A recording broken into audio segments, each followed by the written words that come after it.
దేవుడు తన వాగ్దానాలు తప్పిపోయేవాడు కాదు, వాగ్దానాలు నెరవేరుస్తాడు ఆయన. కానీ ఎందుకు నెరవేరట్లేదు? పాపం.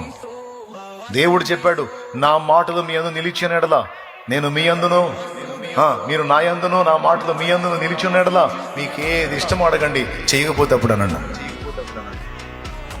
మరి ఇంత మాట అన్న దేవుడు ఎందుకు నెరవేర్చట్లేదంటే ఆయన దుఃఖపెడుతున్నటువంటివి మన ద్వారా జరుగుతున్నాయి. వాటిని దిద్దుకొని చూడు. చెప్పు దేవుని ముందు, సరి చేసుకున్న ప్రభువా, మారు మనసు పొందా, ఇక దాని జోలికి పోను, ఆ దరిద్రపు దాని జోలికి పోను, ఆ పనికి మాలిన దాని జోలికి పోను, ఆ పాపిష్టి దాని జోలికి పోను, నాకు కృపనివ్వు. నా గుడారము నుండి అపవిత్రతను తొలగించుకున్నా, నా గుడారము నుండి, నా ఇంట్లో నుండి తొలగించుకున్నా, నా దేహముల నుండి కూడా తొలగించుకున్నా, నేను పరిశుద్ధపరుచుకున్న నీ రక్తములో నన్ను కనికరించి నా ఎడల నీ కార్యాలు మొదలుపెట్టు అని దేవుని ముందు కూర్చో. నువ్వు నా దేవుని బలమైన బాహువుతో నీ కార్యాలు జరిగించకపోతే అప్పుడు అడుగు.